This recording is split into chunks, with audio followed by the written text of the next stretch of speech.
예수 이름으로 기도합니다. 아멘.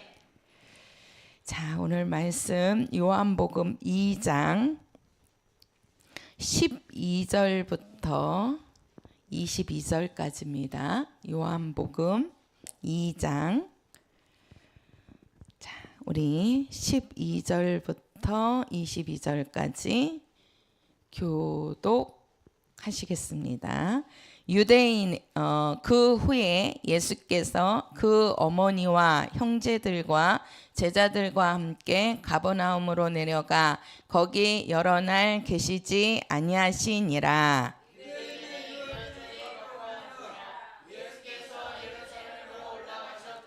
성전 안에서 소와 양과 비둘기 파는 사람들과 돈 바꾸는 사람들의 앉은 것을 보시고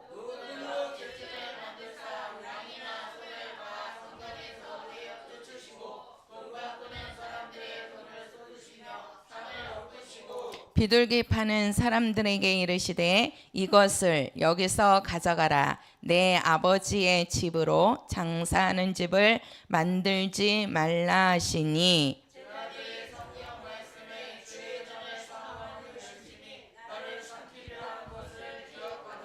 이에 유대인들이 대답하여 예수께 말하기를 내가 이런 일을 행하니 무슨 표적을 우리에게 보이겠느뇨.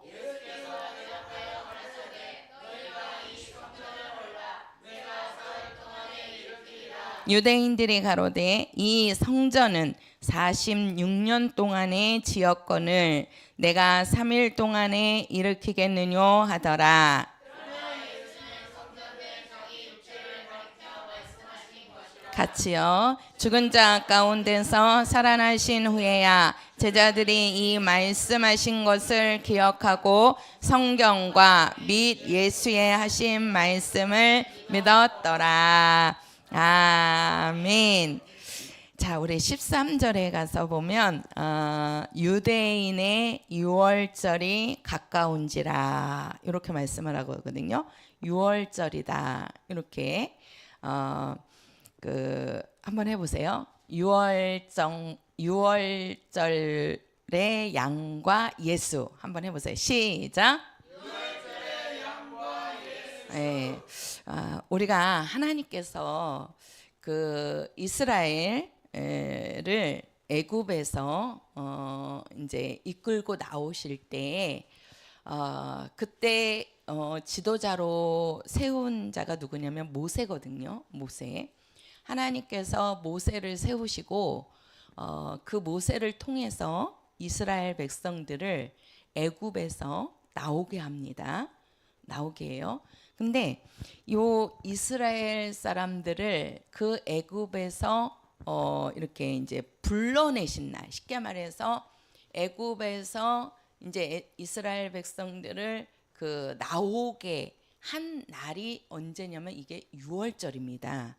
이 날이. 그래서 제가 저번 그 주일 날에도 구약에 우리가 3대 절기 하면 그 구약의 3대 절기가 유월절이 들어간단 말이에요. 유월절이. 그리고 이제 그 맥추절이라 그랬죠. 77절. 이제 77절이 오늘날 우리 신약에서는 맥추절로 지키는 겁니다. 처음 열매를 하나님께 드리는. 그리고 우리가 이제 수장절이라고도 하고 또 초실절 또는 그거를 우리가 이제 신약에 와서는 뭐라 그랬죠? 예, 추수 감사절. 그래서 1년 동안 우리가 이제 열심히 한 거에 대해서 거둬들여 가지고 그걸 하나님께 이제 감사한 거. 그게 이제 추수 감사절입니다. 근데 이제 유월절이 나오는데 이 유월절은 뭐냐면 하나님께서 이스라엘 백성들을 불러내신 날이에요. 불러내신 날을 기념하는 것이 바로 유월절입니다. 유월절. 그러면 이 유월절이 어떻게 해서 유월절이 나왔냐면 한번 출애굽기 12장 가서 보세요. 그러면 지금 우리가 요한복음 이제 강해하는데 요 유월절에 대한 게 조금 나와서 출애굽기 12 12장입니다. 구역성경 출애굽기 12장 우리 1절부터 12장 1절부터 여기는 좀 한번 다 읽을게요. 14절까지 교독하겠습니다. 여호와께서 애굽 땅에서 모세와 아론에게 일러 가라사대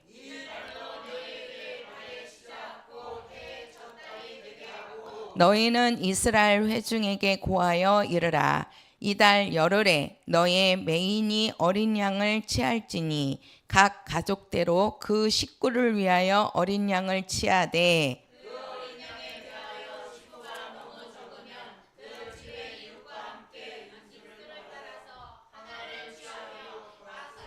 식량을 따라서 너희 어린 양은 흠없고 잡으세요. 어린 양은 흠없고 1년 된 수컷으로 하되 양이나 염소 중에서 취하고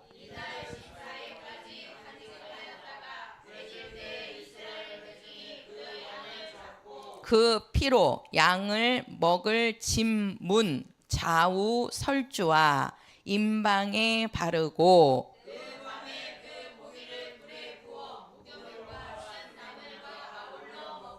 난로나 물에 삶아서나 먹지 말고 그 머리와 정강이와 내장을 다 불에 구워 먹고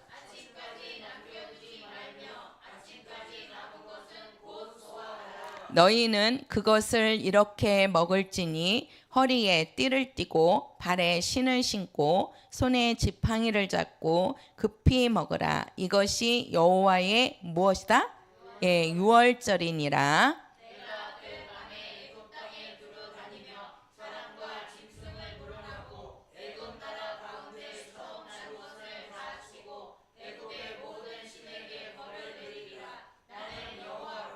내가 애굽 땅을 칠 때 그 피가 잡으세요. 그 피가 요 피는 양의 피를 얘기합니다. 어린 양은 흠없고 1년 된 수컷으로 한다 그랬죠.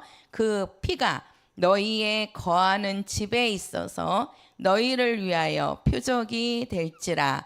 내가 피를 볼 때에 너희를 넘어가리니 재앙이 너희에게 내려 멸하지 아니하리라. 너희는 이 날을 기념하여 여호와의 절기를 삼아 영원한 규례로 대대에 지킬지니라. 자, 6월절이 뭐냐면은요.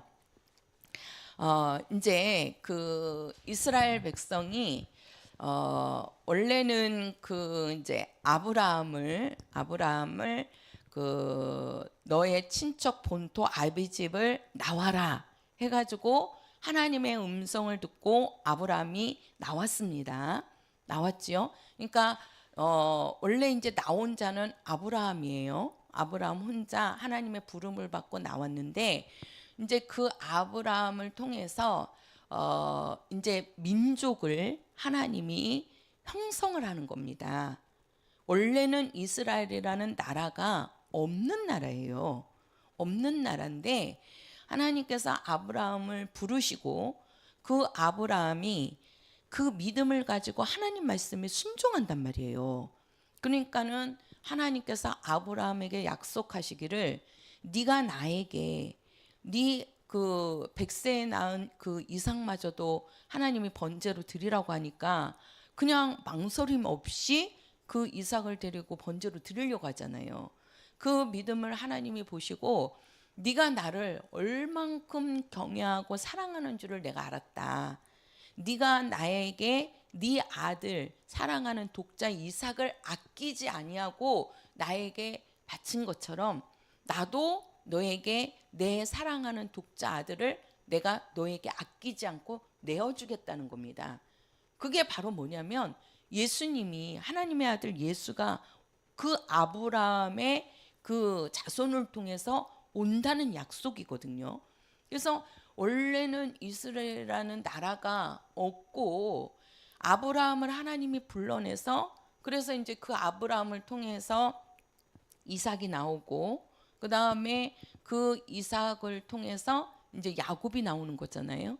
그리고 그 야곱을 이제 하나님께서 어떻게 합니까? 네 이름을 그 이제 그 뭐야 그 야복강에서 이제 그 천사하고 막 겨누어 싸우잖아요.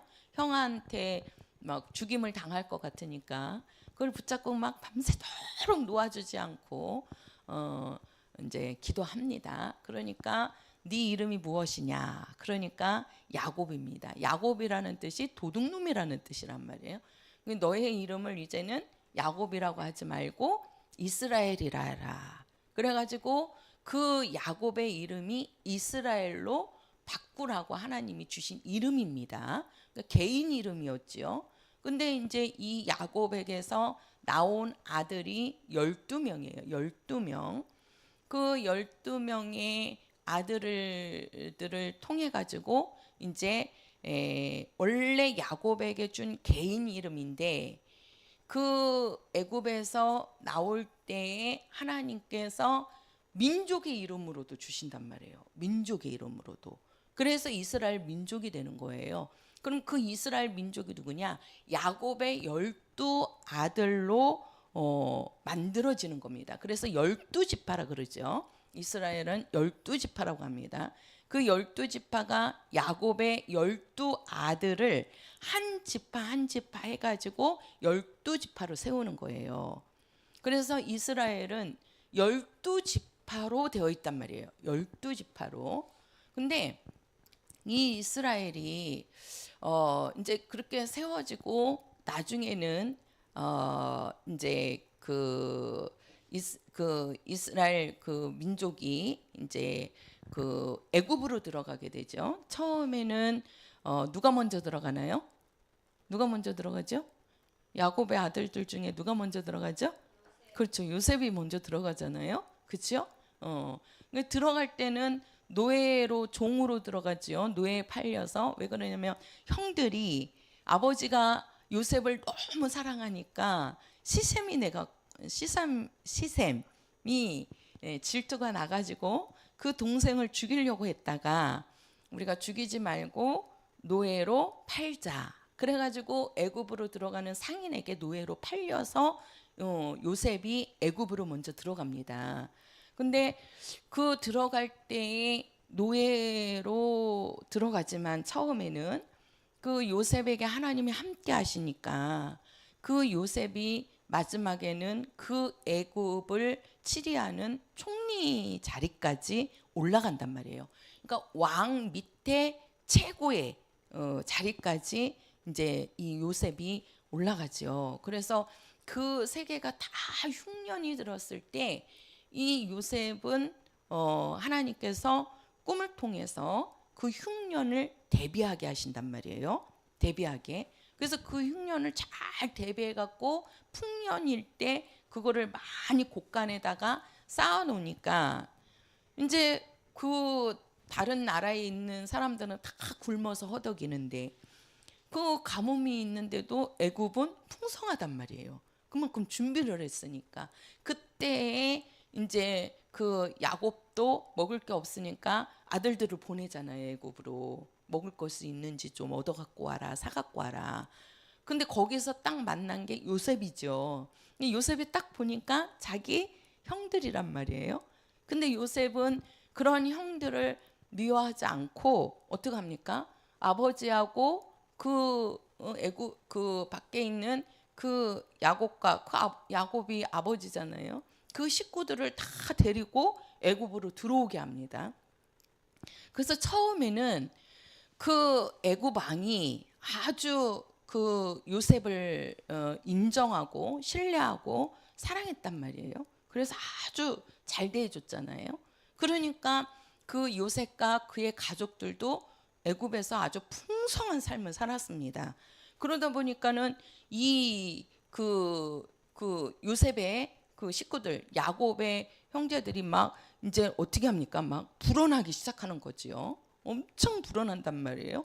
그러니까 그 숫자는 불어나는데 이제 애굽 사람들은 자꾸 이제 애를 안 낳으니까 줄어드는 겁니다.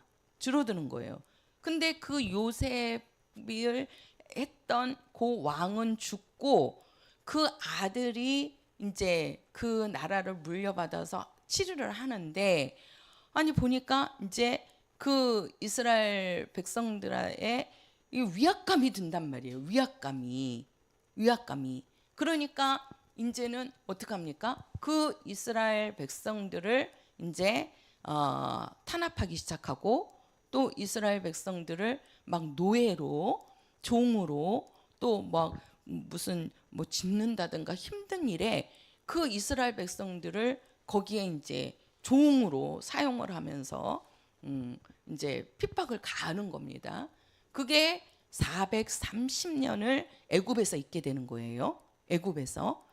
근데 이제 하나님께서 이 이스라엘 백성들을 애굽에서 이렇게 이제 나오게 하시는데, 그 지도자로 세운 게 이제 모세란 말이에요.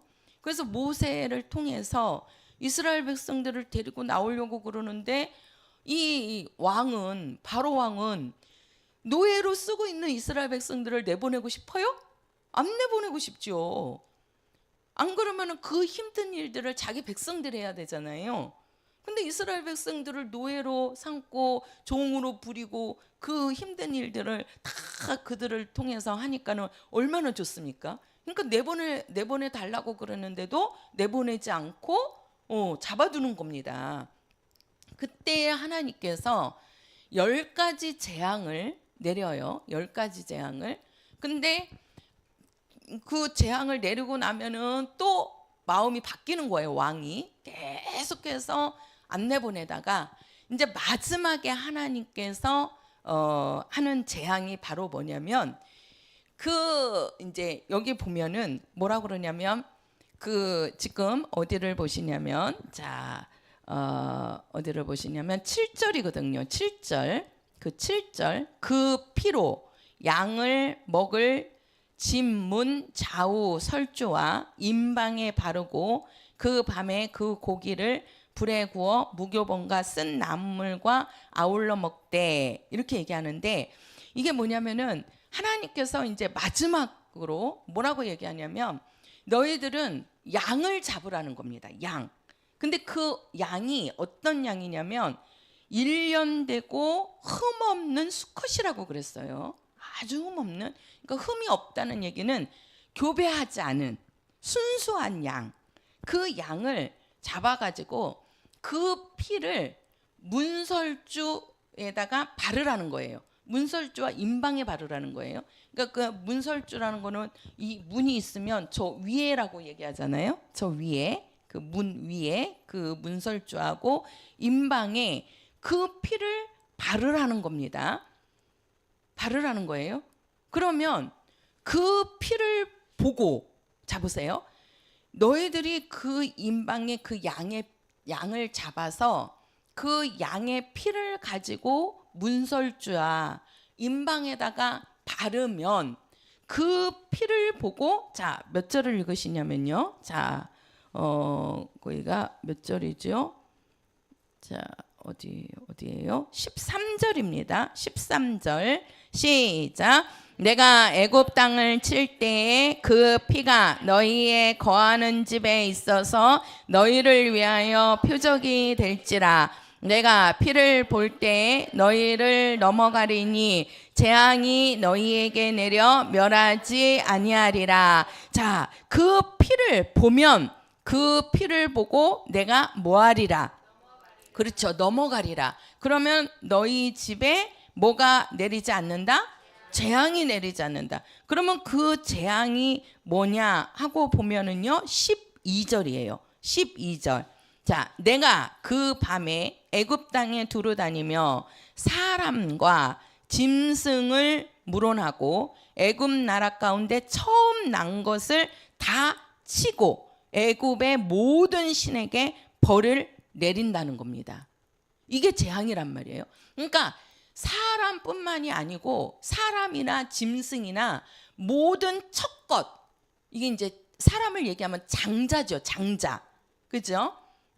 장자, 처음 아들, 그러니까 첫 아들, 또 짐승 중에서도 첫 수컷, 요것은 하나님이 다 어떻게 한다는 거예요? 죽인다는 거예요. 피를 보면 내가 넘어가지만 피를 보지 않으면 뭐라는 겁니까? 하나님의 재앙이 내린다는 거죠. 그 재앙이 뭐냐면 장자, 그러니까 사람을 두고 얘기하면 장자를 얘기하는 거고, 짐승을 두고 얘기하면 첫 수컷들, 그거를 하나님이 치신다는 거예요. 치신다는 얘기는 뭐 한다는 거예요? 죽인다는 거예요. 죽인다는 거예요. 그래서 너희들이 그 양의 피를 가지고 그 문설주와 임방에다가 바르면 그 피를 보고 넘어간다는 겁니다. 다른 게 아니고 피를 봐야 된다는 얘기예요. 피를. 그래야지만 너희들에게 있어서 누가 죽지 않는다? 장자가 죽지 않는다는 거예요. 자, 우리가 장자라고 하는데, 이 장자라는 것은요, 장자가 죽는다는 것은 그 가문의 혈통을 끊는다는 겁니다. 쉽게 말하면 그 집안에 뭐가 온다는 거예요? 저주가 온다는 거예요. 그 집안의 대를 끊어버리겠다는 거예요. 이게 장자를 죽인다는 뜻이. 그래서 우리가 이제 창세기 38장에 가서 보면 누가 나오냐면은 그 야곱인데, 그 야곱의 원래 장자가 누구냐면 루벤입니다. 루벤이 제일 큰 아들이에요. 큰 아들인데, 요 큰 아들이, 요 루벤이 하나님 앞에 좀 악행을 저지르나 봐요. 그래서 하나님이 보시고 하나님이 좋지 않았어요. 그래서 루벤을 패하고 그 자리에 누가 들어가냐면 유다가 들어갑니다. 그래서 원래는 우리 한번 볼까요? 우리 한번 창세기 38, 역대상부터 한번 가서 볼게요. 역대상. 우리 구약을 잘 안 보니까 이럴 때라도 한 번씩 보시자고요. 자, 역대상 2장입니다. 역대상 2장. 자, 구약 성경이라 그래도 확인을 하는 게 좋을 것 같아서 역대상 2장. 자, 2장 우리 1절부터 4절까지입니다. 자, 같이 읽겠습니다. 시작. 이스라엘의 아들은 이러하니 루벤과 시므온과 레위와 유다와 이사갈과 스불론과 단과 요셉과 베냐민과 납달리와 각각 아셀이더라. 유다의 아들은 에르와 오난과 셀라니, 이 세 사람은 가나안 사람 수아의 딸이 유다로 말미암아 낳은 자요. 유다의 맏아들 에르는 여호와 보시기에 악하였으므로 여호와께서 죽이셨고, 유다의 며느리 다말이 유다로 말미암아 베레스와 세라를 낳았으니 유다의 아들이 모두 5이더라. 자, 이게 이제 무슨 말이냐면요, 이제 야곱에게는 12아들이 있다 그랬잖아요. 그렇죠? 12아들. 여기 보면 이제 그 12아들이, 여기는 이스라엘의 아들은 이러하니라. 이 이스라엘이 야곱이란 말이에요. 야곱의 이름을 뭐라 그랬어요? 이스라엘이라라 그랬잖아요. 그래서 이스라엘의 아들은 이제 12명이 나오는 겁니다. 루벤, 시므온, 레위, 유다, 이사갈, 스불론, 이렇게 해갖고 마지막까지 12아들이 되는 거예요. 그래서 이 루벤이 장자란 말이에요. 장자라고요. 근데 요 루벤이 뭐라고 얘기했죠? 여기 보니까 뭐라고 그랬어요? 자, 루벤은 어떻게 했어요? 자, 3절에 가서 보면 여호와 보시기에 악하였으므로, 그죠? 유다의 맏아들 에르는 여호와 보시기에 악하였으므로 여호와께서 뭐 했고? 죽이셨고. 자, 여기는 이제 여기는 유다의 아들을 얘기하는데, 그 위에 루벤은 하나님이 악하여갖고 그 루벤을 패하고 그 장자의 자리에 이제 누가 들어가냐면 유다가 들어가는 겁니다. 그래서 루벤으로 해가지고 예수님의 계보가 나오지 않아요. 그렇죠. 유다에게로 넘어간단 말이에요. 그렇죠? 야곱에게서 유다로 간다고요. 유다로. 그러면 유다가 누구냐? 장자가 아니란 말이에요. 근데 루벤이 하나님 보시기에 악하니까 그 르우벤을 패하고 유다가 이제 그쪽으로 들어가는데, 제가 왜 이 설명을 하는지를 이제 조금 보셔야 돼요. 근데 이 그 유다에게 이제 아들이 셋이가 있습니다. 아들이 셋이 있는데 그게 엘이고 오난이고 셀라라는 세 아들이 있는데 이제 이 첫 아들이 다말하고, 다말은 이제 며느리란 말이에요. 며느리. 그래서 그 에르, 이제 여기는 에르라고 하는데 창세기 38장에서 가서 보면은 엘이라고도 해요. 그래서 이 첫 아들인 엘하고 다말하고, 이제 다말이 며느리란 말이에요. 그 며느리를 얻어서 이제 이제 결혼해서 사는데, 지금 이 에르가 여호와 보시기에 악하였으므로 여호와께서 뭐 했다 그랬어요? 죽였다 그랬죠. 그렇죠? 그러니까 이 에르가 장자란 말이에요. 누구의 장자냐면 유다의 장자란 말이에요. 유다의 장자, 유다의 큰아들이라고요. 근데 이 이스라엘은 쉽게 말해서 이 팔레스타인 지역에는요, 뭐냐면은 이 장자가, 그래서 제가 그러잖아, 장자는 뭐예요? 그 가문의 혈통을 잇는 자라고요. 혈통을 잇는 자. 근데 장자를 죽인다는 얘기는 그 가문의 혈통을 끊는다는 얘기고, 그 말을 다시 말하면 그 집을 저주, 쉽게 말해서 하나님의 재앙이 왔다는 얘기예요. 그래서 우리나라는 옛날에 우리나라도 혈통을 되게 옛날에 중요시 여겼죠. 그래서 아들 했잖아요. 그죠? 지금이나 딸 하지, 옛날에 우리 부모님 세대까지만 해도 아들이란 말이에요. 아들. 왜 그러냐면 그 아들이 그 집에 대를 잇는다고 생각한단 말이에요. 대를 잇는다고. 그래서 우리나라도 옛날에 시바지가 있었잖아요. 시바지가 왜 있어요? 그렇죠. 그 며느리가 아들을 못 낳아주니까 시바지를 들여가지고 그 집안에 대를 잇겠다는 거거든요. 그러니까 우리나라도 그런 것이 있었단 말이에요. 그게 이제 안다면은 어떡합니까? 우리나라는 이제 그 조카뻘 됐던가, 아니면 형제 중에 누가 낳은 아들이 있다든가, 그러면은 그 아들을, 큰 아들이 양자로 삼아 버립니다. 양자로. 그런 말 들어보셨어요? 옛날에는 이제 큰 아들이 있는데 큰 아들에게 아들이 없으면 그 동생이나 조카뻘 되는 그 사내 아이를 양자로 삼아 갖고 호적에다가 올려요. 그러면은 이제 그가 대를 잇는 겁니다. 그렇게라도 집안에 대를 이으려고 했단 말이에요. 우리나라도. 근데 이 팔레스타인 지역의 그 풍습은 뭐냐면은요, 그 장자가 그렇게 중요한 거예요. 장자라는 것이. 그래서 이제 그 장자가 죽잖아요. 죽으면 어떻게 합니까? 그냥 그것으로 끝나가서 둘째 아들에게로 대를 잇는 게 아니고, 절대 그렇게 대를 안 이어요. 꼭 대는 누구를 통해서 이어지냐면 장자를 통해서 이어지는 겁니다. 장자를 통해서. 그러니까 어떻게 하는 거예요? 그 큰아들이 이제 그 아들을 낳지 못하고 죽잖아요. 그러면은 그 밑에 동생이 있어요. 그러면은 그 시동생하고 그 큰아들의 그 부인이죠. 그러니까 쉽게 말해서 형수가 되는 거지요. 그 시동생하고 동침을 해가지고 아이를 낳는 겁니다.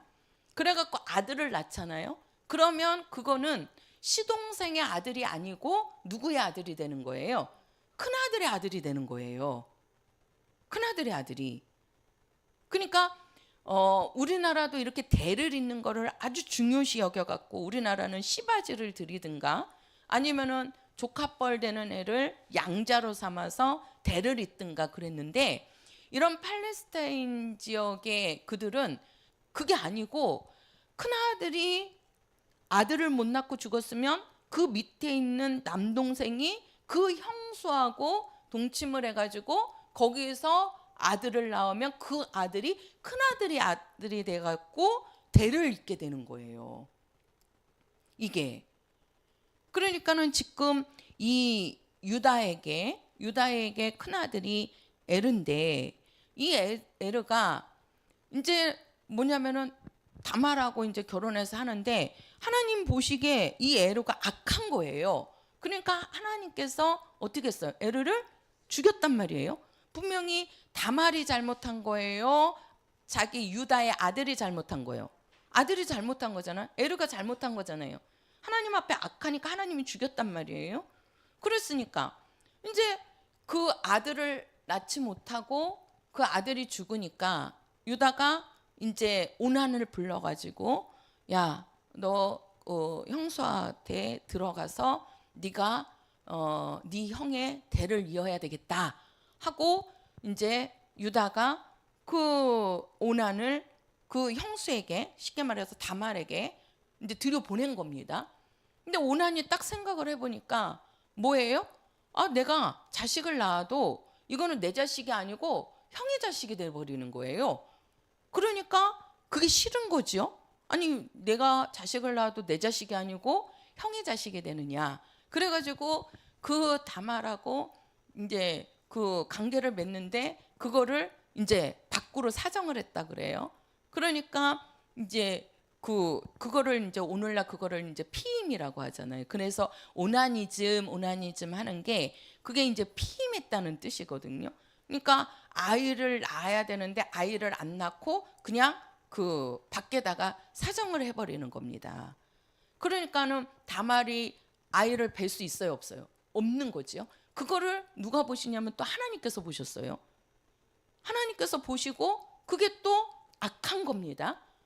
그래서 누구도 죽어요? 오난도 죽는 거예요. 오난도. 근데 이제 유다에게는 아들 하나 남은 거잖아요. 그죠? 셀라라는 아들 하나만 남은 거예요. 근데 이제 그 아들은 어렸나 봐요. 근데 유다가 생각하기를 야, 이거는 자기 큰아들도 죽고 에르도 죽고 또 그 오난을 그 다말에게 들여보내고 나서 오난도 죽는 거예요. 그러니까 유다 생각에는 이게 누가 지금 잘못이 있다. 다말이 잘못이 있다. 이건 분명히 며느리에게 문제가 있는 거다. 이게 이러다가는 이제는 셀라까지 집어넣었다가는 이 셀라까지도 죽게 되면 우리 집의 대는 끊어진다라는 것을 이제 유다가 염려한 겁니다. 그게 창세기 38장에 나오는 말씀이에요. 거기에 보면 유다가 이제 그걸 걱정을 해요. 그래갖고 어떻게 하냐면 다말을 친정으로 보냅니다. 이 셀라가 크려면 장성하려면 시간이 걸리니까 다 장성해서 이제 아이를 낳을 시기가 되면 내가 다시 부르겠다. 그러니까 너는 친정에 가 있어라. 그리고 이제 다말을 보냈단 말이에요. 보내니까 이 다말은 항상 기다리고 있는 거죠. 언제 자기 시아버지가 나를 부를 것인가. 근데 분명히 이 셀라가 장성해 갖고 이제는 아이를 낳을 수 있도록 장성한 자가 되었는데도 자기를 부르지 않는 거예요. 그러니까 이 다말의 생각이 나를 띄어내려고 시아버지가 나를 이렇게 내보냈나 보다 하고 이제 생각하고 있는데 그쪽 근방에 유다가 양을 이제 치러 온다는 소리를 들은 거예요. 시아버지잖아요. 그 유다가 온다는 소리를 듣고 이 다말이 변장을 합니다. 뭘로 변장을 하냐면 뭘로 변장을 해요? 창녀로 변장을 합니다. 창녀로. 얼굴이 보이지 않게끔 싹 가리고 창녀로 변장을 해가지고 그 유다가 오는 곳으로 가는 거예요. 가서 유다를 만나가지고 이제 창녀니까 창녀는 이렇게 이제 뭘 주면 대가를 주면 관계를 해도 뭐 이렇게 흠이 안 되는가 보죠. 그러니까 이제 유다가 딱 봤을 때 옷차림이 창녀의 차림이니까 이제 이제 창녀라고 생각을 하고 이제 취한 겁니다.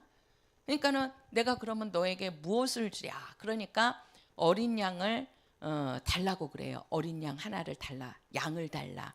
그러니까 내가 그러면 양을 지금은 못 주니까 내가 양을 줄 때까지, 그러면은 그 다말이 그래요. 그러면은 나에게 양을 줄 때까지 나에게 증표를 줘라.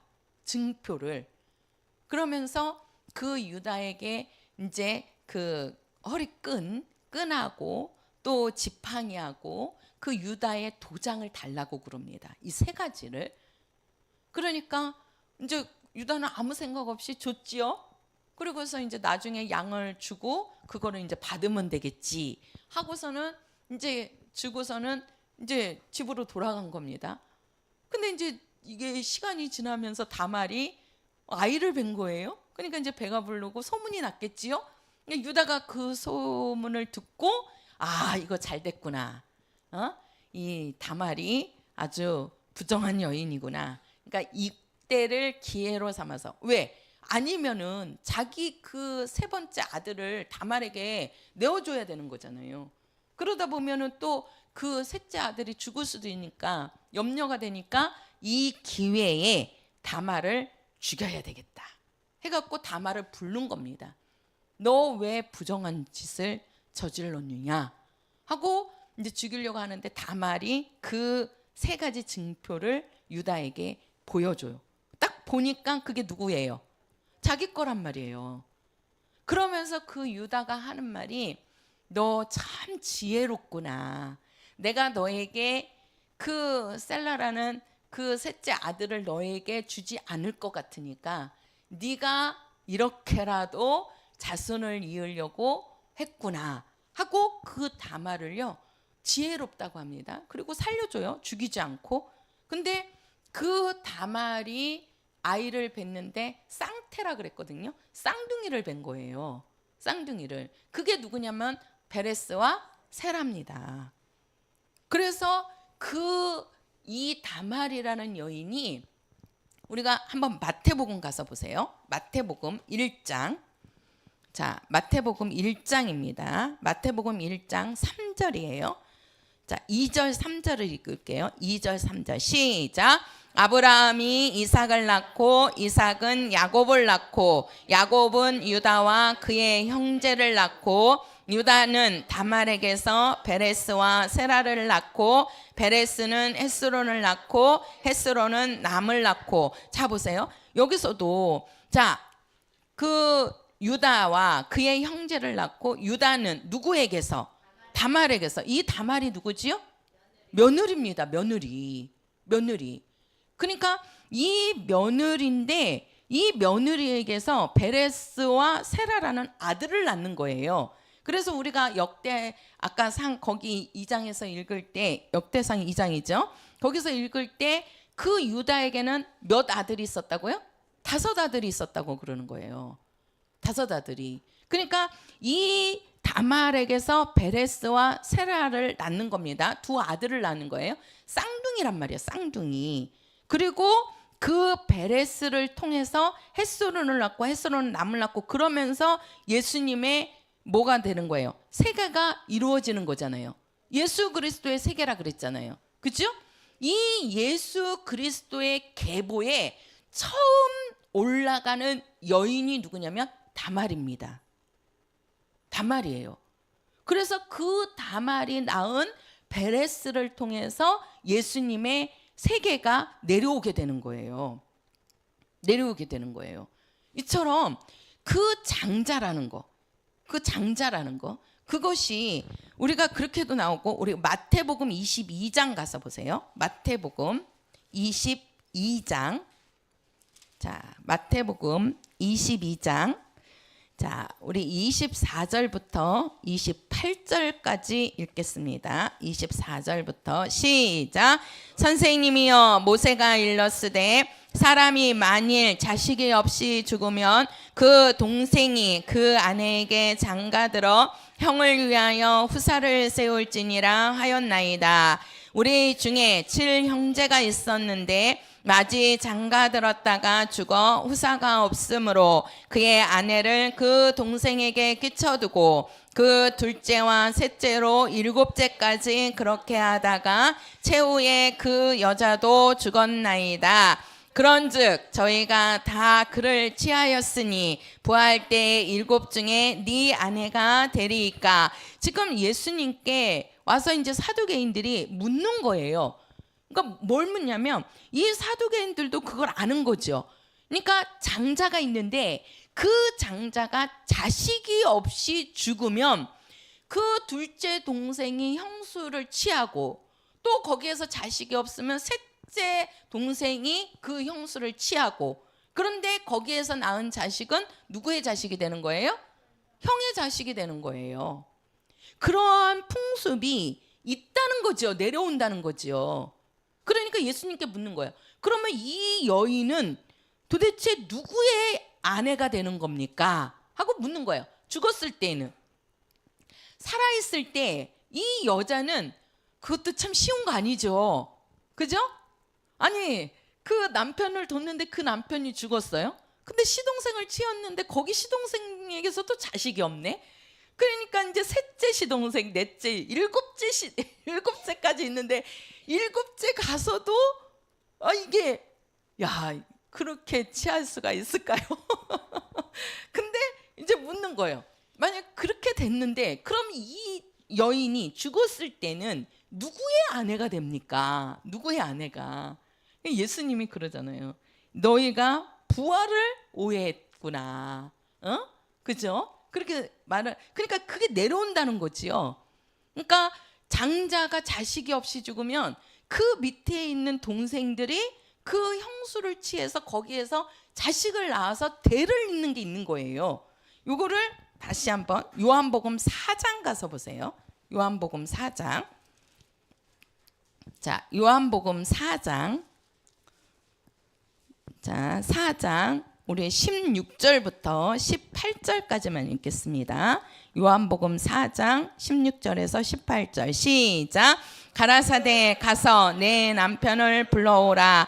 여자가 대답하여 가로되 나는 남편이 없나이다. 예수께서 가라사대 내가 남편이 없다 하는 말이 옳도다. 내가 남편 5이 있었으나 지금 있는 자는 내 남편이 아니니 내 말이 참되도다.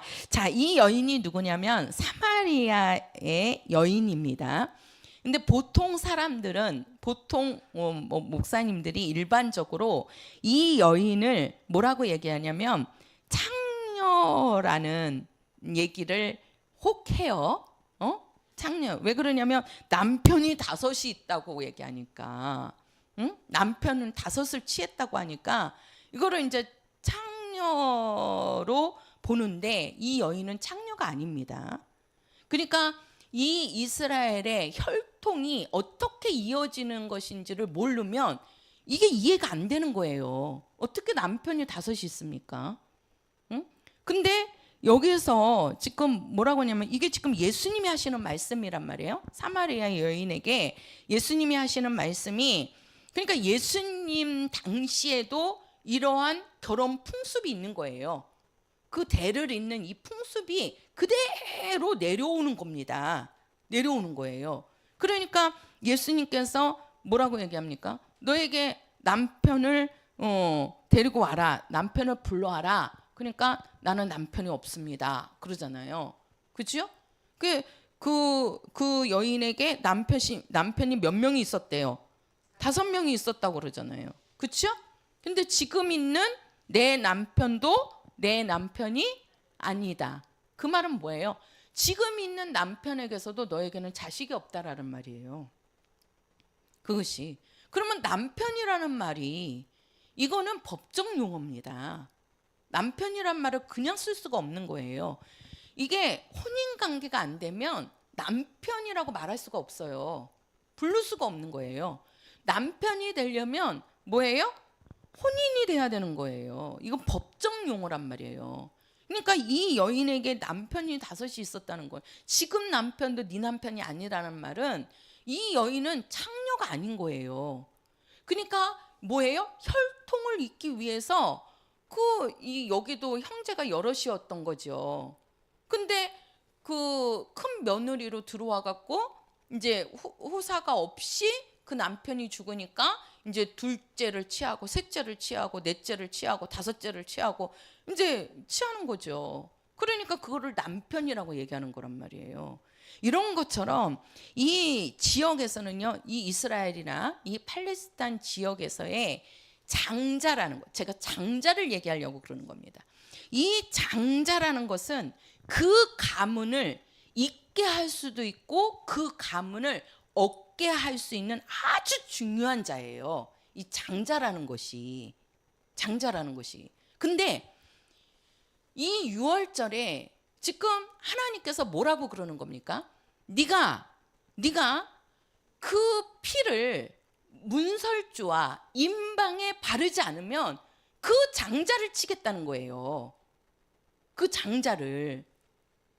그 이스라엘 사람들은, 그 팔레스타인 지역에 있는 그 사람들은 혈통을 그렇게 중요시 여기고 그 혈통도 장자를 통해서 이으려고 한단 말이에요. 장자를 통해서.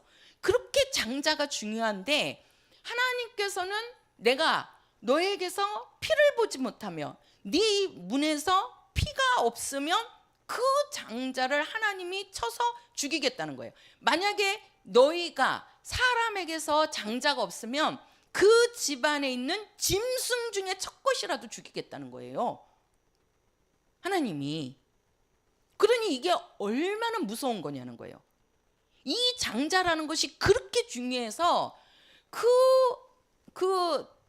큰아들이 죽으면은 그 둘째 시동생이 셋째 시동생이 들어가서 거기서라도 형수하고 관계를 맺어서 그 대를 잇게 하려고 하는, 그렇게 대를 중요시 여기는 자들인데 그 장자를 죽인다고 하니까 얼마나 이게 그러는 겁니까? 그러니까 이스라엘 백성들은 그 말을 듣고 어떡합니까? 그 양을 하나를 취하여서, 근데 그냥 양이 아니잖아요. 그죠? 흠없고 1년 된 수컷으로 그것으로 그 죽여서 그 피를 바르고, 자 보세요. 제가 이제 요거를 할 겁니다. 요거를 간단하게만 해드릴게요. 자, 우리가 9월절, 구약에는 6월절이라고 합니다. 6월절. 자, 여기에 보면 지금 어린 양이에요. 어린 양. 그 뭐를? 피를, 그죠? 피를 문설주, 임방에 바르라는 거죠. 뭘 바르라고요? 피를 바르라는 겁니다. 피를. 그러면 그 피를 보고, 자 보세요. 피를 보고 어떻게 하리라? 그렇죠. 넘어가리라. 뭐가 넘어간다는 거죠? 그렇죠. 뭐가 넘어간다고요? 재앙이 넘어간다는 거예요. 그 재앙이 뭐라고요? 장자를 죽이겠다는 거예요. 하나님이. 제가 장자가 얼마나 중요한지를 말씀드렸죠. 장자를 치겠다는 거예요. 그 장자가 없으면 그 집안의 짐승의 첫 것이라도 치겠다는 거예요. 그리고 거기에 있는 모든 신들을, 그죠?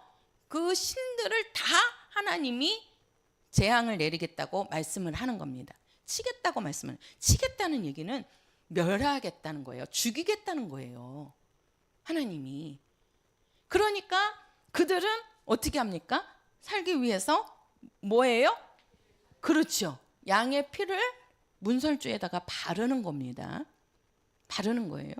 그러면 그 피가 발라져 있으면 천사가, 하나님이 뭐 직접 치겠습니까? 하나님의 심부름꾼인 이제 천사들을 하나님이 대동하는 거지요. 그러니까 이제 천사들이 그 애굽의 온 지역을 다 돌아다니는 겁니다. 천사가.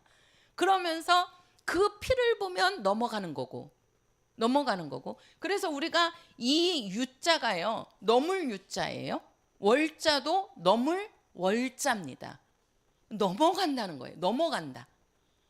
그러니까 피를 보면 그 재앙이 내리지 않고 넘어가겠다는 거예요. 이게 바로 뭐냐면 이게 하나님의 언약입니다. 언약이라는 것은 말씀으로 약속하신 거예요. 하나님이 약속하셨어요.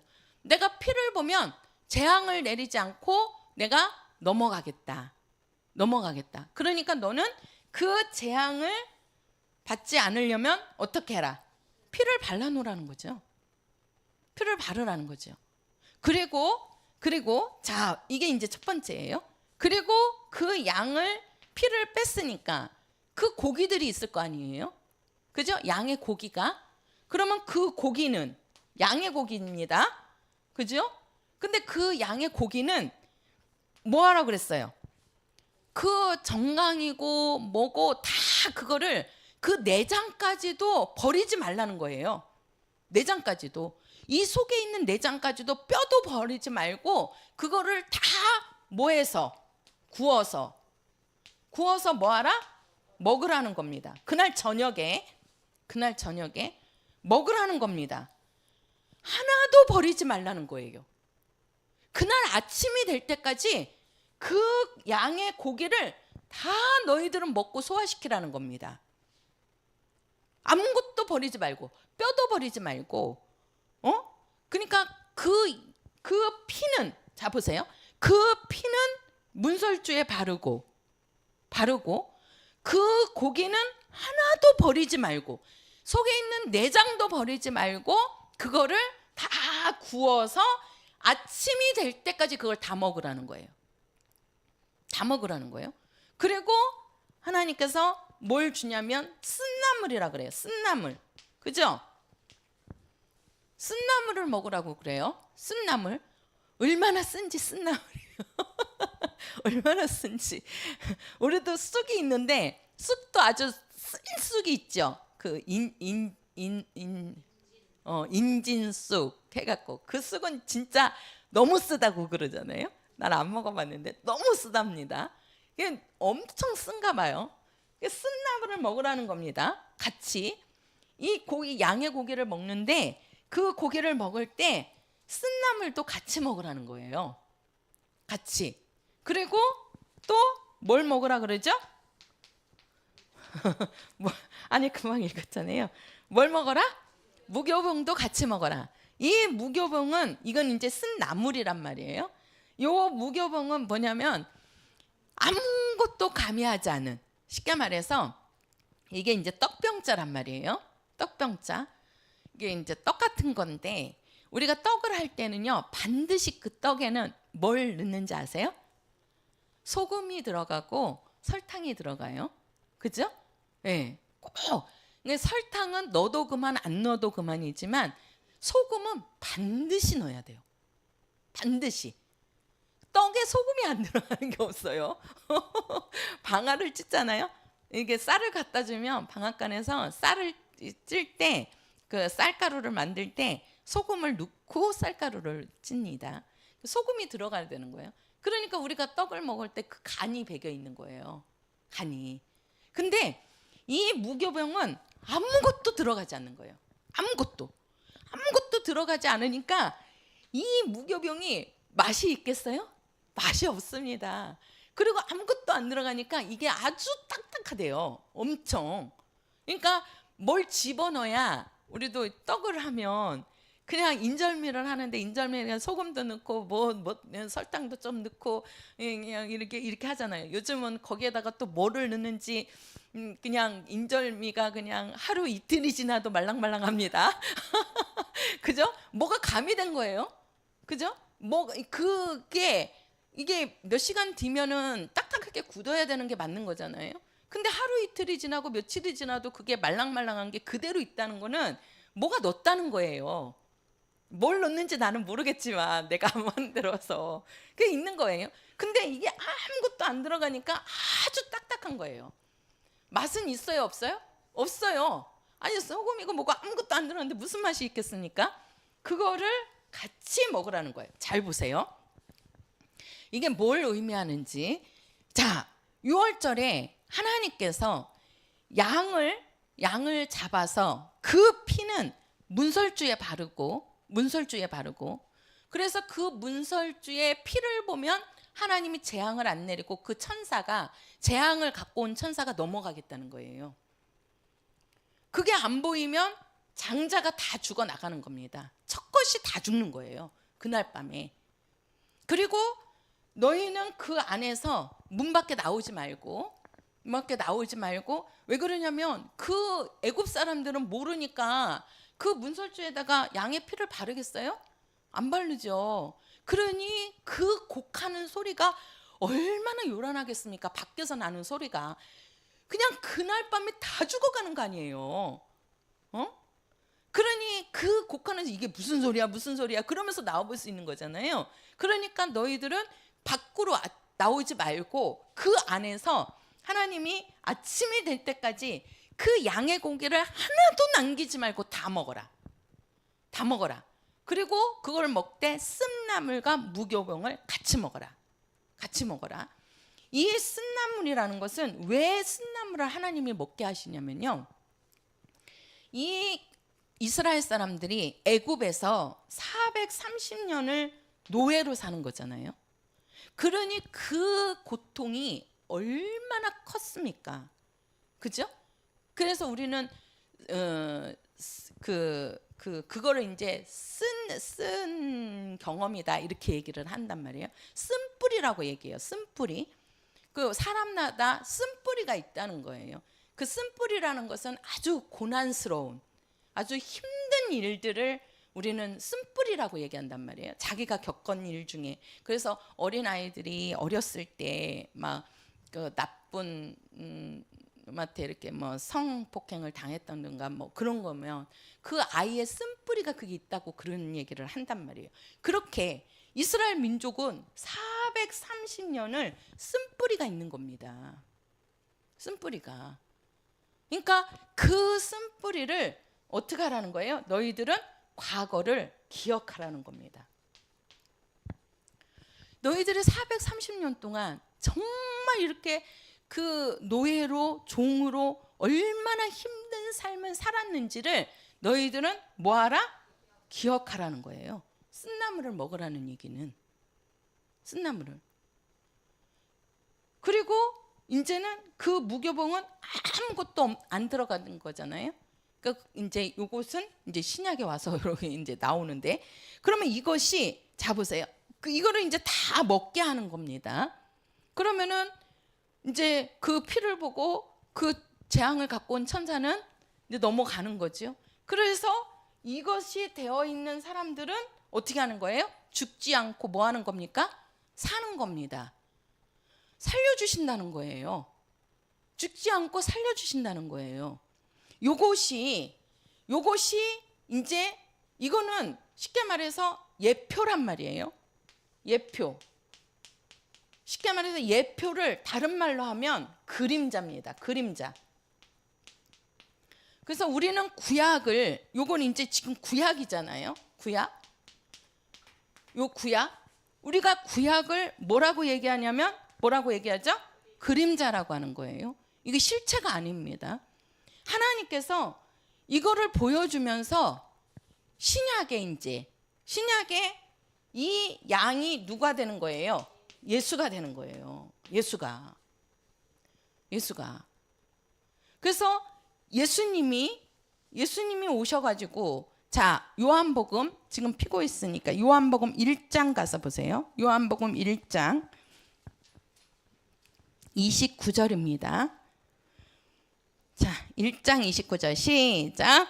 이튿날 요한이 예수께서 자기에게 나오심을 보고 가로되, 보라, 세상 죄를 지고 가는 하나님의 어린 양이로다. 자, 여기에 보면, 자, 여기는 하나님의 죄를, 세상 죄를 지고 가는 하나님의 뭐라고 그러죠? 그렇죠, 어린 양. 누가? 그렇죠, 예수가. 자, 우리가 예수님을 어린 양이라고 하는데, 요 구약에, 그래서 하나님은 유월절을 너희들은 지키라고 하는 것이, 기억하라고 하는 것이, 왜? 하나님이 피를 보면 재앙이 너희에게 오지 않고 넘어가겠다는 거예요. 이게 바로 뭐냐면, 이 뭐예요? 이것을 먹으면 너희가 이거를 먹은 날은, 그래서 이렇게 먹고 막 그날 그 애굽에서는 장자들이 다 죽은 거잖아요. 그죠? 그러니까 이 바로 왕이 손을 들어버린 거예요. 이거 도저히 안 되겠다. 이러다가는 그 애굽에 있는, 아니 그렇지 않아도 숫자가 적어갖고 그러는데 그 이스라엘 민족의 이게 뒤지는 거잖아요, 숫자적으로도. 그러니까는 애굽 사람들은 애를 많이 안 낳나 보지. 근데 그 장자들이 죽어나가니 얼마나 그러겠습니까? 그러니까 그날로 어떻게 하냐면은 바로 왕이 뭐예요? 모세 보고 빨리 이스라엘 백성들을 데리고 나가라는 겁니다. 나가라는 거예요. 그러면서 안 나가니까 어떻게 해요? 보물을 주면서 나가는 겁니다. 막 기증품들을, 금들을 주고. 그러니까 나와갖고 광야에서 금송아지를 만들지. 금이 어디 있습니까 그들이. 근데 나올 때 안 나가니까, 왜? 너희들이 여기 있다가는 그나마 남은 아이들까지도 다 죽게 생겼다. 그러니까 빨리 나가라. 그래가지고 어떻게 되는 거예요? 애굽에서 나오는 겁니다. 그게 이제 출애굽이 되는 거예요. 그 애굽에서 나오는 사건의 마지막이 유월절이란 말이에요. 유월절. 그래서 우리가 이 무교병이라는 뜻도 뭐냐면은 나왔다는 뜻이래요. 나왔다. 그 애굽에서 나왔다는 뜻이거든요. 그러니까 그날 저녁에 뭡니까? 애굽에 있는 문설주에다가 피를 바르지 않은 그 장자들은 다 죽어갖고 초상집이 되고, 이제 그것을 통해서 이스라엘 백성들은 애굽에서 나오는 거죠. 430년의 종살이를 마치고 이제 뭐예요? 자유를 얻어서 애굽에서 나오게 되는 겁니다. 그게 바로 뭐다? 유월절이다. 유월절이라는 거예요. 자, 예수는 하나님의 어린 양이라고 그랬습니다. 이 양의 피를 발라서 그날은 그들이 재앙을 받지 않고 이스라엘 백성들이 살았지만 그것은 영원한 우리 죄를 사할 수는 없단 말이에요. 그래서 하나님의 어린 양, 그래서 예수를 어린 양이라고 하는 거예요. 어린 양. 우리가 이 구약에도 어린 양, 여기서 양은 예수를 말하는 게 아니에요. 실제로 짐승인 1년 된 수컷, 흠없는 양을 가리켜서 어린 양이라고 한 거고, 우리가 신약에는 그 어린 양이 하나님의 아들, 누구를 말하는 거예요? 예수를 말하는 거예요. 그래서 우리도 예수가 어린 양으로 오셔갖고 뭐를 흘렸어요? 피를 흘렸잖아요. 예수께서 피를 흘리시잖아요. 예수님이 죽으시잖아요. 그래서 그 피를 보고 그 피를 내 안에 영접한 자, 쉽게 말해서 예수의 피가 내 안에 들어와 있는 자가 뭘 얻는 거예요? 구원을 얻는 거잖아요. 구원이 뭡니까? 사는 거잖아요. 영생, 그죠? 사는 거잖아요. 그들은 양의 피를 문설주에 발라가지고 그 피를 보고 재앙을 갖고 온 천사가 재앙을 주지 않고 넘어갔단 말이에요. 그래서 그 장자가 죽지 않고 살았다고요. 근데 신약에는 하나님의 아들 예수가, 그분이 어린 양이란 말이에요. 하나님의 어린 양. 그 어린 양이 오셔서, 그래서 세상 죄를 지고 가는 그러잖아요. 응? 뭐 때문에 피 흘려요? 죄 때문에 피 흘리시는 거죠, 예수께서. 우리가 갖고 있는 죄 때문에. 그 죄로 말미암아 예수가 피 흘려서 그 죄를 예수님이 담당하시는 거죠. 담당하시죠. 자, 보세요. 죄를 보면, 그러니까 피가 있으면 죄가 안 보이는 거고, 피가 없으면 죄가 보이는 겁니다. 여기도 문설주에다가 피를 발라놓으면 재앙이 오지 않고 넘어가는 거예요. 산다는 거죠. 예수의 피가 있는 자는 하나님께서 죄가 안 보이는 거예요. 왜? 예수의 피가 우리 죄를 가려주기 때문에. 근데 예수의 피가 없는 사람은 이 죄가 보인단 말이에요. 그래서 하나님 앞에서 그들은 다 뭐예요? 죄인이죠. 죄인이 구원 받아요, 못 받아요? 못 받는단 말이에요. 그래서 하나님도 피를 보신다는 거죠. 피를. 그것을 뭐 하는 것이? 예표하는 거라는 거예요. 구약은 보여준다는 거죠. 너희들이 유월절에 그 어린 양의 피를 바른 자와 바르지 않은 자가, 장자가 죽고 사는 문제처럼 너희들이 신약의 하나님의 아들 어린 양이신 예수가 피 흘렸는데 오셔서 그 피가 있는 자와 없는 자는 하나님께서 뭐예요? 영생 구원 받느냐 못 받느냐가 나누어진다는 거죠. 그래서 영생이냐 영벌이냐가 되는 겁니다. 이게. 그래서 예수는 한번 해보세요. 예수는 하나님의 어린 양이시다. 시작. 그렇지요. 예수는 하나님의 어린 양이란 말이에요. 그 어린 양에 뭐가 있어야 된다? 피가 내 안에 있어야 된다니까요. 하나님은 그걸 보시는 거라니까요. 그리고 이게 뭐예요? 양의 고기를 먹었다 그랬잖아요. 그죠? 그러면은 이 양의 고기를 먹을 때 내장도 빼지지 말고 남기지도 말고 다 뭐 하라 그랬어요? 먹으라 그랬습니다. 이 고기는 바로 뭐예요? 이거를 하나님의 뭐예요? 말씀이라고 하는 겁니다.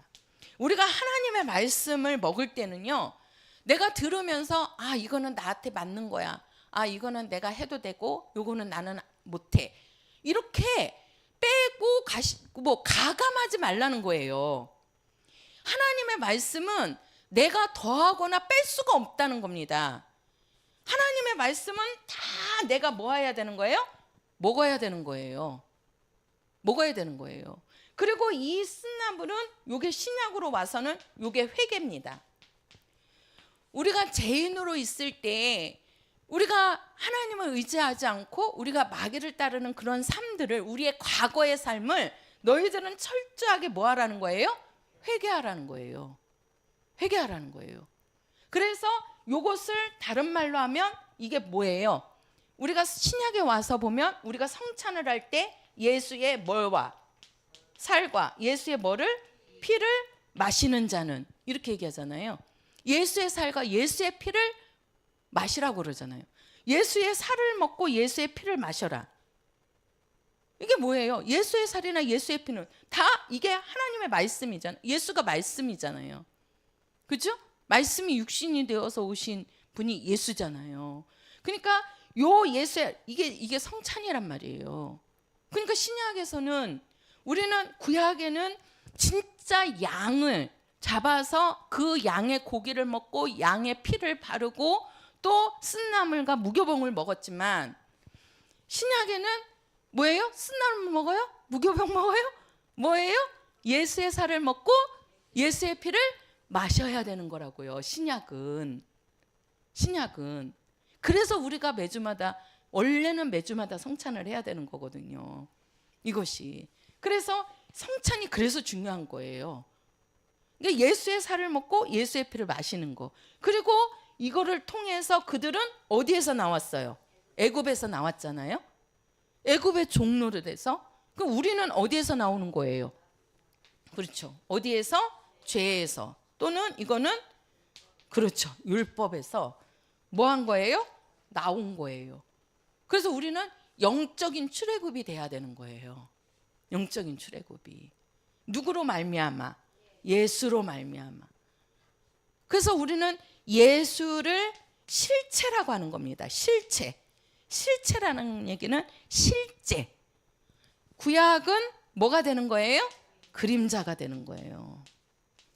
그래서 신약은 구약으로부터 나왔지만